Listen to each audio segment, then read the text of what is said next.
नामो अरिहन्तान् नामो सिद्धाणम् नामो आयर्याणम् नामो उवज्झायाणम् नामो लोये सब्बसागुणम्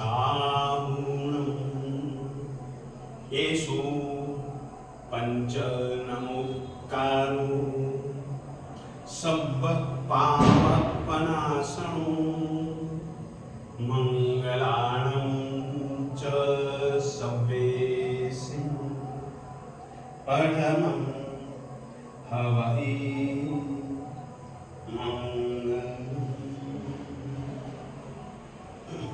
आदिमं पृथिवीनाथ मादिमं निष्परिग्रहम् आदिमं तीर्थनाथं च ऋषभ स्वामिनं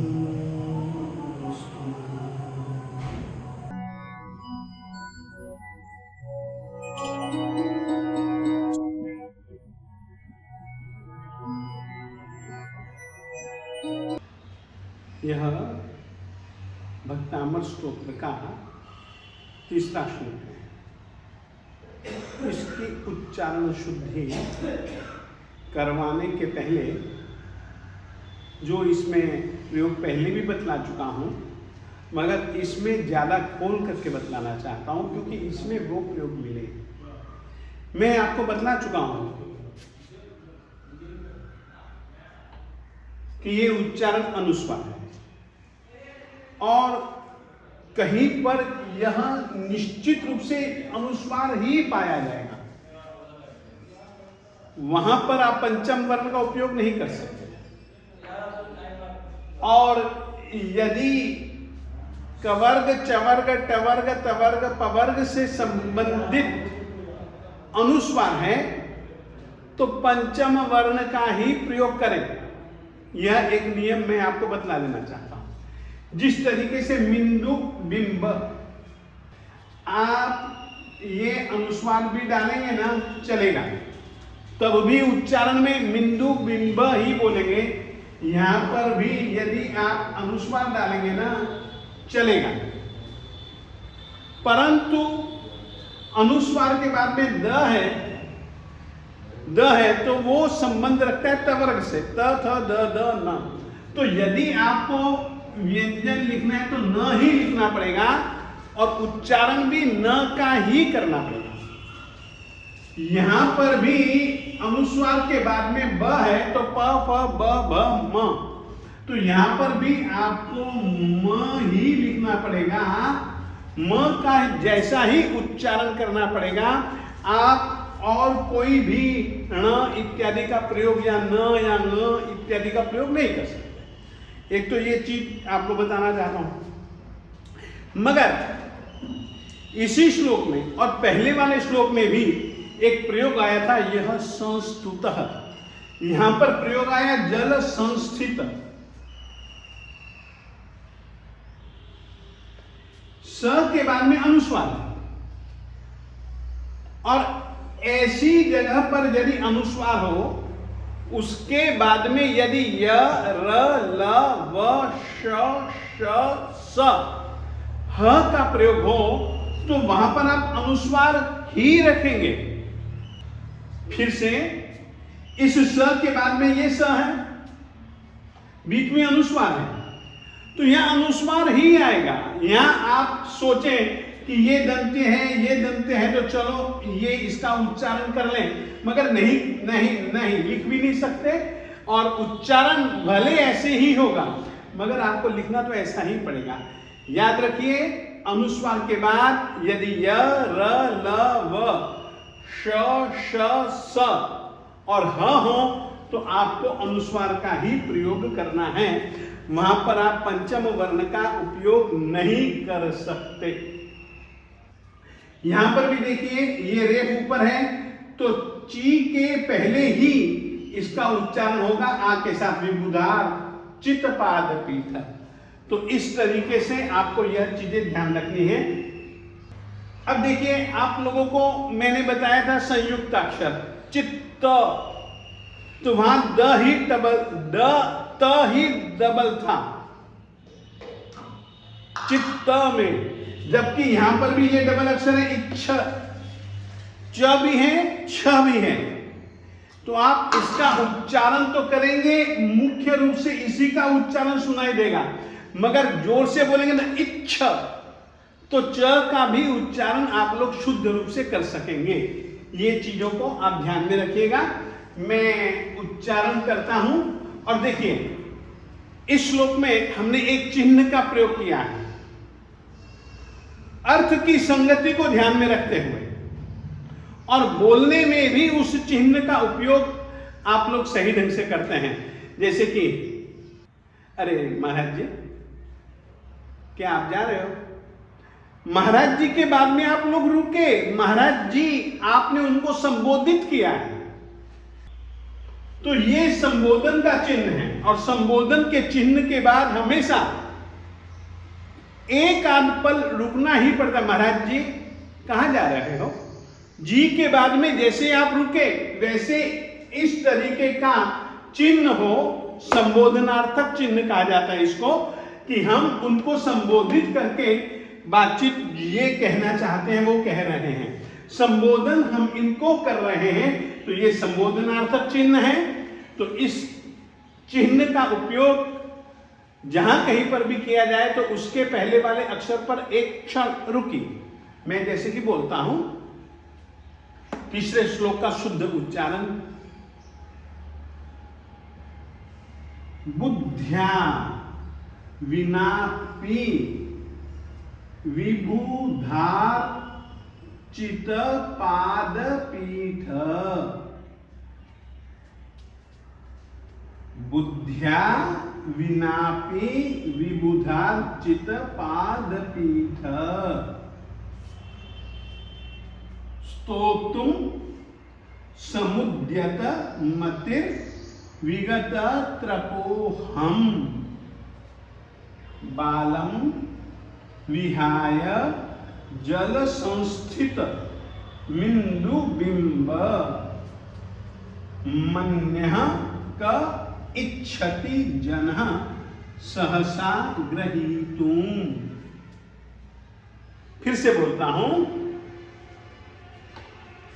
बुद्ध्या विनापि विबुधार्चित पाद पीठ। स्तोतुम समुद्यत मतिर, ये रहा इधर, समुद्यत मतिर विगत त्रपोहम बालम विहाय जल संस्थित मिंदु बिंब मन्यः क इच्छति जनः सहसा ग्रहीतुम। फिर से आप बोलिए मेरे साथ, बोलिए आप लोग बोलिए। बुद्ध्या विनापि विबुधार्चित पाद पीठ। स्तोतुम समुद्यत मतिर्विगत त्रपोहम बालम विहाय जल संस्थिता मिंदुबिंब मन्यः क इच्छति जनः सहसा ग्रहीतुम। बिल्कुल सही, एक बार वापिस बोलिए।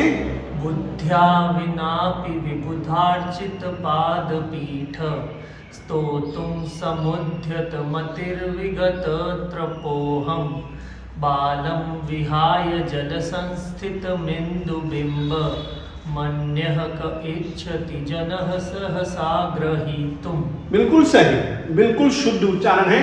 तो इस तरीके से शुद्ध उच्चारण करने से क्या होगा, इसकी जरूरत क्या है, जब आप अर्थ करेंगे ना तब आपको अपने आप पता लग जाएगा कि शुद्ध उच्चारण में शब्द भेद की क्या जरूरत है, और शब्द भेद के बाद में उच्चारण में किस तरीके से बोलेंगे। यदि कोई संस्कृत का जानकार होगा तो वो अपने आप बोलेंगे और वो उसका अर्थ समझता जाएगा। उस तरीके की शब्द व्यवस्था इन श्लोकों में पूज्य श्री जी ने ध्यान में रखी है।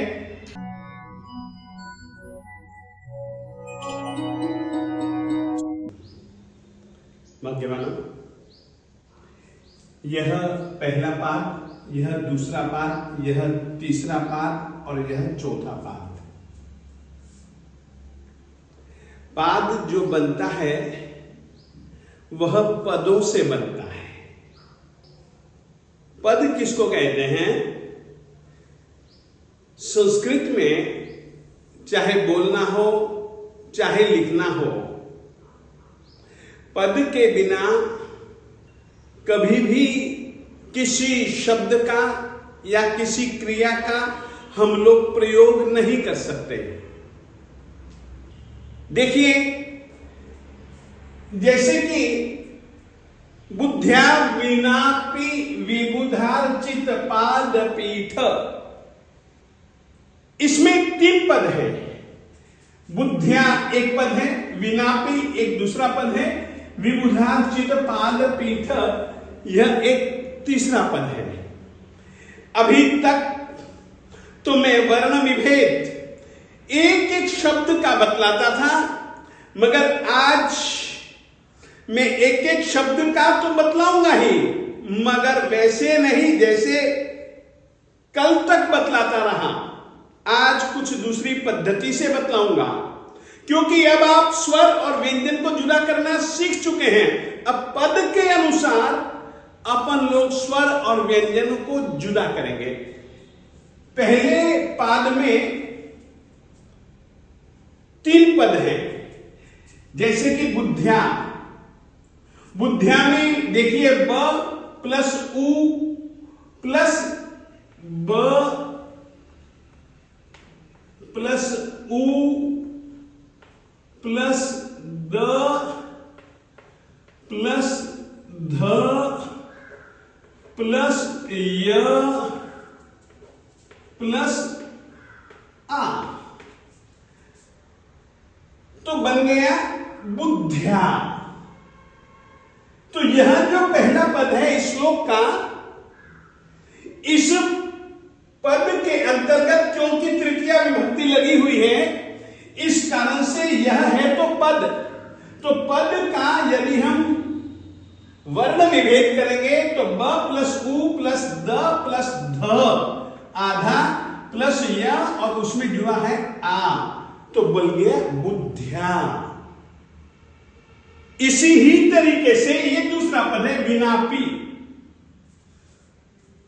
विनापि देखिए व प्लस ए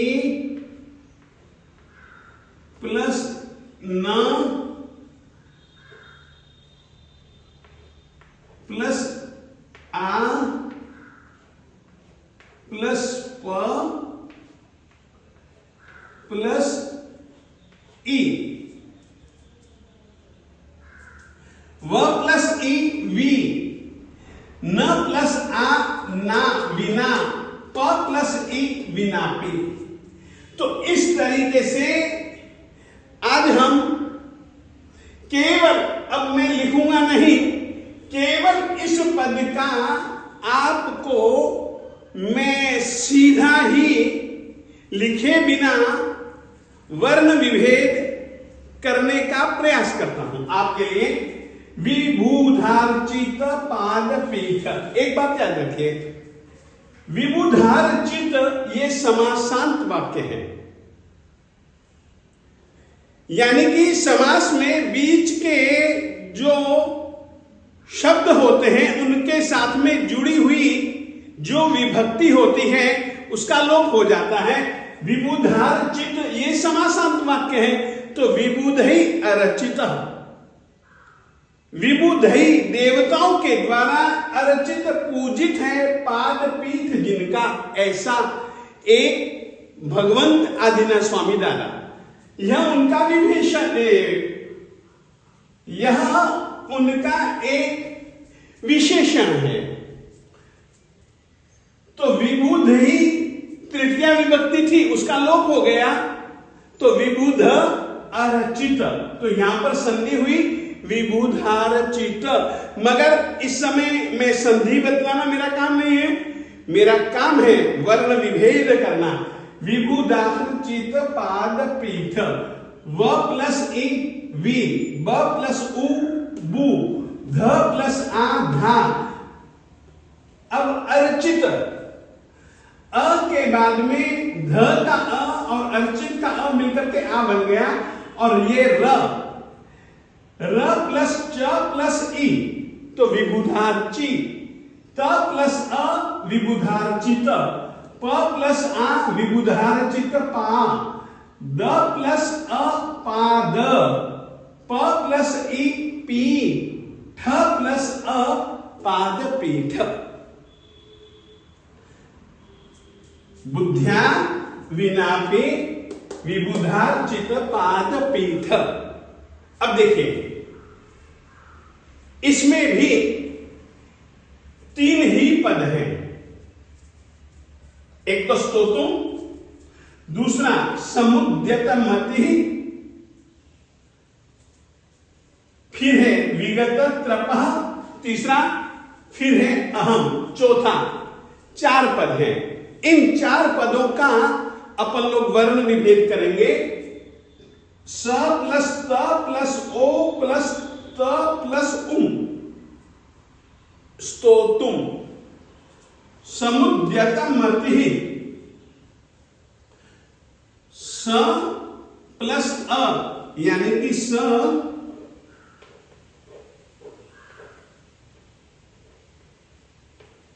प्लस अ, स, म प्लस उ प्लस द प्लस य प्लस अ प्लस त प्लस अ, तो समुद्यत।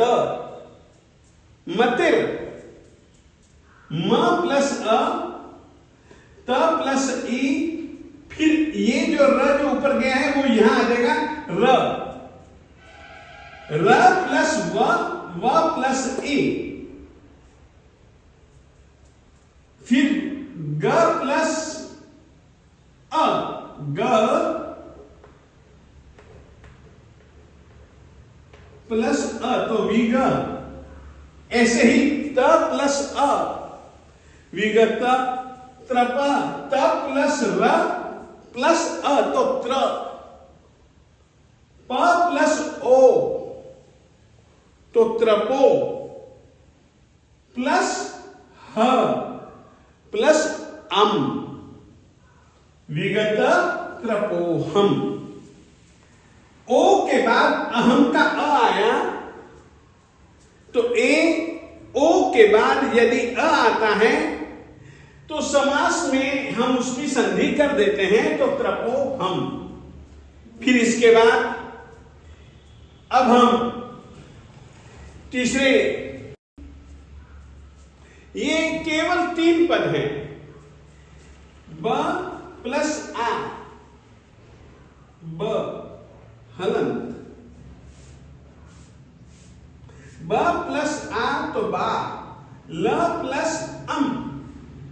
क्योंकि मैंने कहा था कि विसर्ग और अनुस्वार हमेशा स्वर के साथ में आते हैं, तो अम तो बालम, ल प्लस अम तो बालम, विहाय, व प्लस ई छोटे ई तो वी, ह प्लस आ तो हा, य प्लस अ तो विहाय, बल बालम विहाय, जल, ज प्लस अ,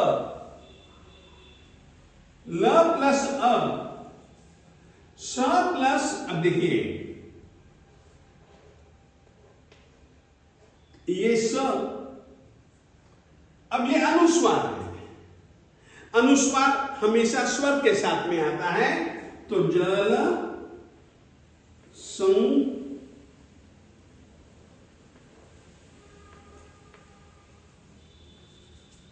जल सं, स्थित, स प्लस थ प्लस ई, संस्थित, त प्लस अ संस्थित, मिंदु बिंब, म प्लस ई के साथ में यह जुड़ गया अनुस्वार, मिन द प्लस उ मिंदु बिंब, ब प्लस ई, इसके साथ में ई के साथ में जुड़ गया यह अनुस्वार मिंदु बिंब। आप इस म के बदले में यदि चाहे सीधा अनुस्वार भी कर सकते हैं, तो कोई गलत नहीं है। तो मिंदु बिंब। चौथा चरण, मन्यः का इच्छति जनः सहसा ग्रहीतुम। 1 2 3 4 5 6, इसमें 6 पद हैं। मन्यः, म प्लस अ प्लस न प्लस य प्लस अ विसर्ग, यानी कि मन्य। क इच्छति, क प्लस अ क इच्छति, ई प्लस च प्लस छ प्लस अ प्लस त और प्लस ई, तो मन्य क इच्छति जनः। ज प्लस अ, न प्लस अ के साथ में विसर्ग जुड़ जाएगा, मन्य का इच्छति जनः। सहसा, स प्लस अ, ह प्लस अ, स प्लस आ, तो सहसा। ग्रहीतुम, ग्रहीतुम में ये ग है, ये र है और यह अ है। अगर व्यंजन के बाद में रेफ आता है तो पहले वाले शब्द के नीचे वह जुड़ जाता है, तो ग्र।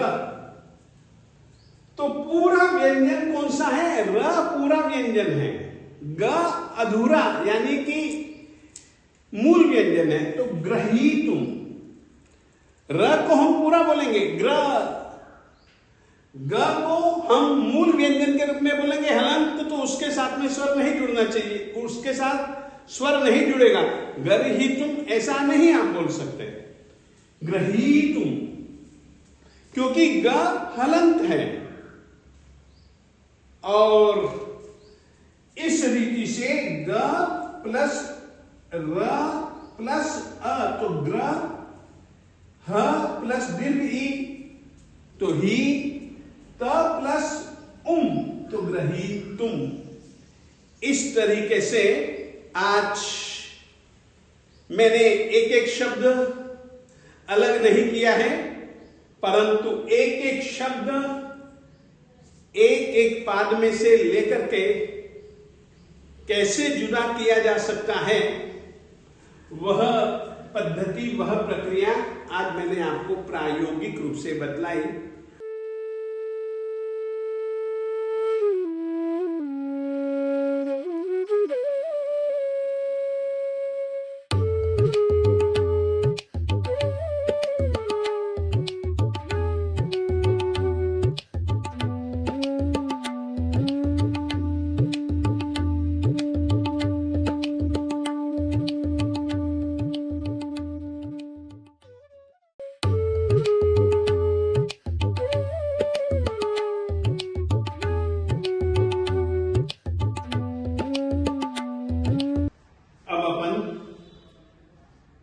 हर रोज के हिसाब से वर्ण विभेद के बाद संधि विच्छेद। संधि का मतलब दो स्वर पास पास में रहे हुए जब जुड़ जाते हैं तब स्वर के बीच में जुड़ गया, एक स्वर के कारण से दूसरे स्वर में परिवर्तन आना, ये संधि कहलाता है। ऐसे ही व्यंजन के नजदीक में होने के कारण से, व्यंजन के कारण से जो परिवर्तन आता है वह व्यंजन संधि कहलाता है। अब जैसे कि देखिए, इसमें संधि में एक तरफ विना है और एक तरफ अपी है। न में भी आ है और अपी में भी अ है। आ और अ ये स्वर हैं और दोनों स्वर यानी आ प्लस अपी का अ प्लस आ प्लस अ प्लस आ प्लस आ विना अपी। विना में भी आ है और अपी में भी अ है, ये दोनों जुड़ गए तो ये बन गया विना अपी। ये दोनों के बीच में संधि हुई तो आ ही शेष रहा और अपी के अ का लोप बतलाने के लिए हमने यह अवग्रह चिन्ह रखा। अब देखिए फिर यह आता है, ये समासांत है विबुधहि अरचित। समासांत शब्दों में से विभक्ति का लोप हो जाता है तो विबुध अरचित।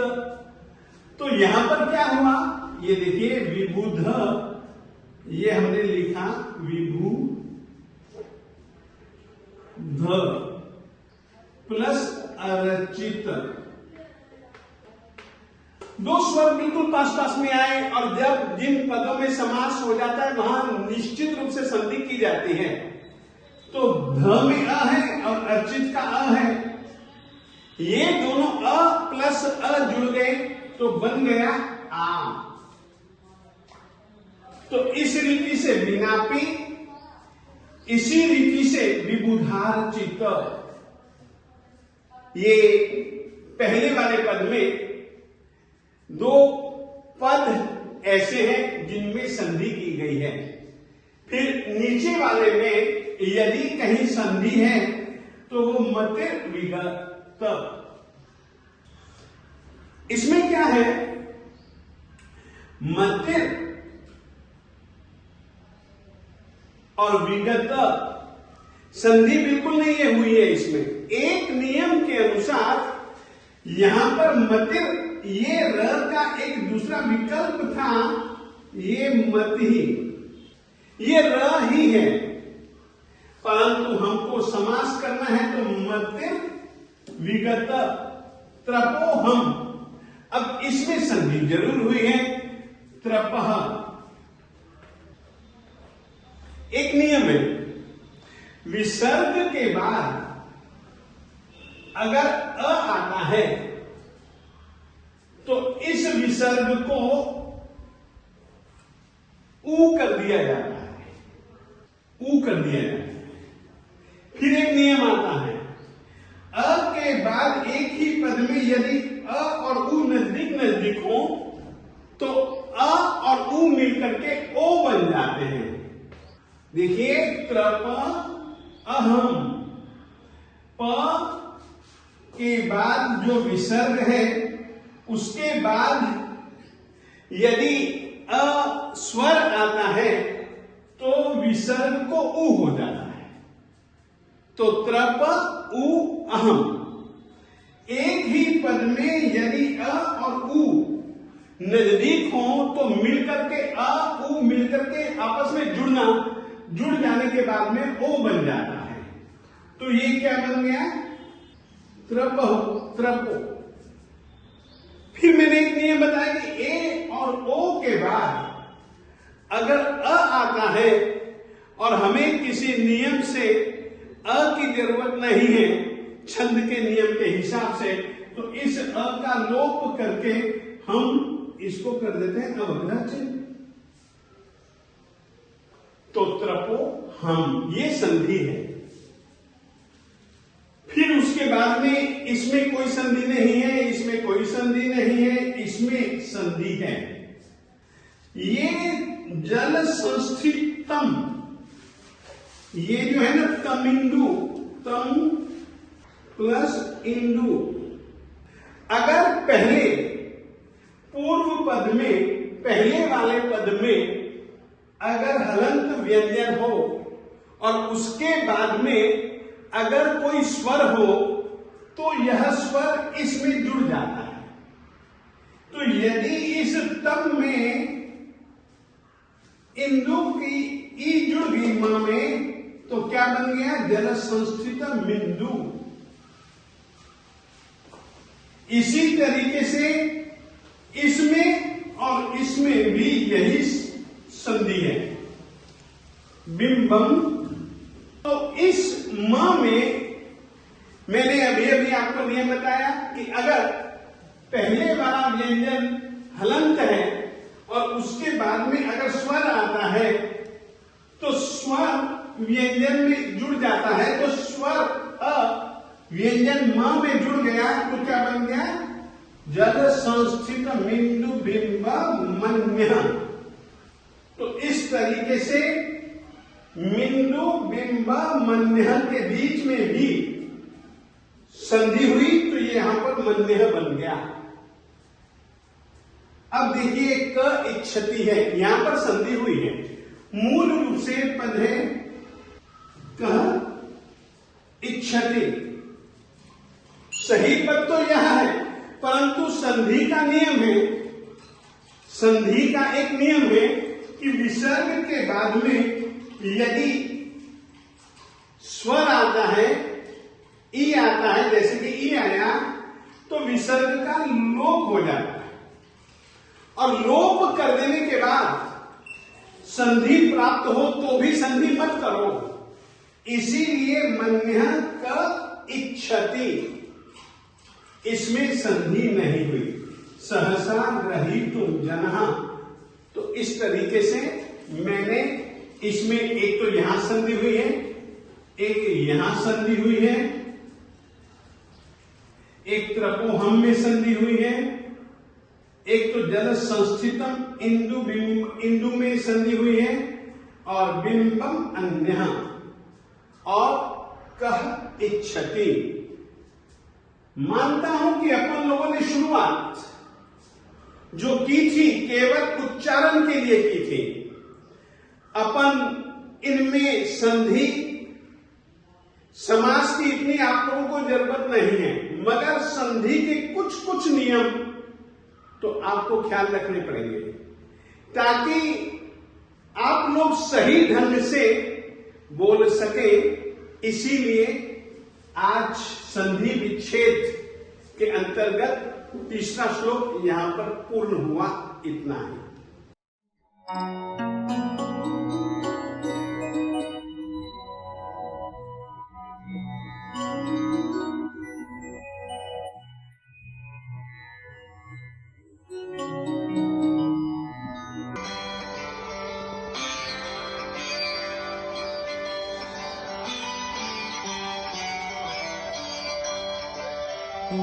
जय हो जिनवरा आदि देव जिनवरा, तुम ही लेके आए हो जैन धर्म की ध्वजा। मात मारु देवी नाभिराय आपके पिता, इक्ष्वाकु वंश था अयोध्या में जन्म लिया। तेरे नाम की ज्योत ने अंधकार जग का हर लिया।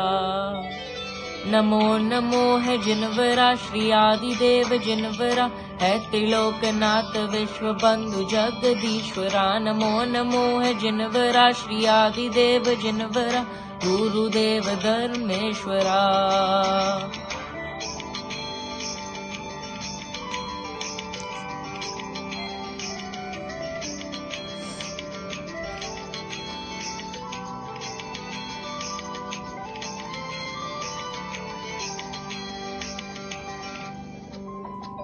प्रारंभ कर्म भूमि का सृष्टि में तो जब हुआ, शोर प्राहिमाम का चारों ओर छा गया। असीम सी कृषि के संग वाणिज्य विद्या शिल्प तब दिया, तब दिया, तब दिया। नीलांजनान नृत्य के माध्य देह को तजा देख करे आपका हो गया। राजपात तागवन की ओर तब गमन किया, अष्टकर्म नाश कर अष्टापद से मोक्ष पद लिया। तिरतीश तुम पने प्रथम धन्य धन्य जिंदरम हुआ। नमो नमो जी जिनवरा श्री आदि देव जिनवरा है त्रिलोकनाथ विश्व बंधु जगदीश्वरा। नमो नमो है जिनवरा श्री आदि देव जिनवरा गुरुदेव धर्मेश्वरा।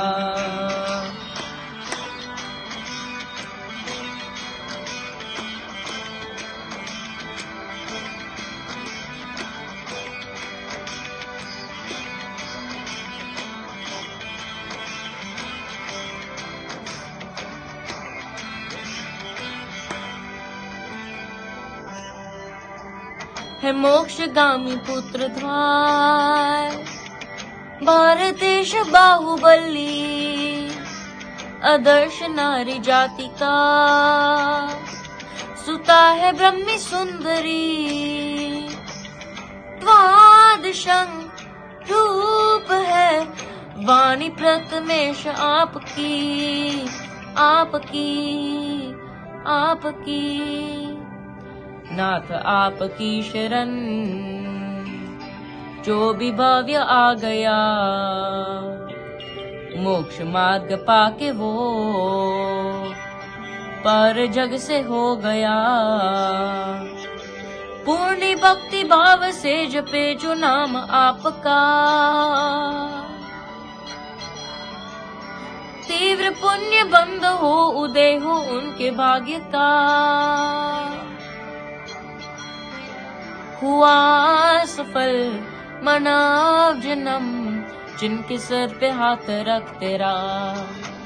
नमो नमो जी जिनवरा श्री आदि देव जिनवरा है त्रिलोकनाथ विश्व बंधु जगदीश्वरा। नमो नमो है जिनवरा श्री आदि देव जिनवरा गुरुदेव धर्मेश्वरा।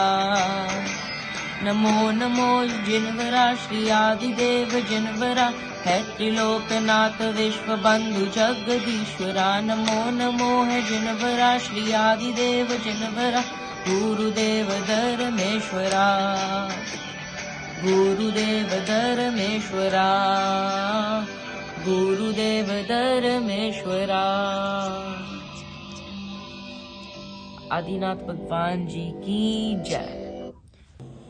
शिवमस्तु सर्वजगतः परहितनिरता भवन्तु भूतगणाः। दोषाः प्रयान्तु नाशम् सर्वत्र सुखी भवतु लोकः। सर्वमङ्गलमाङ्गल्यम् सर्वकल्याणकारणम् प्रधानं सर्वधर्माणां जैनं जयति शासनम्।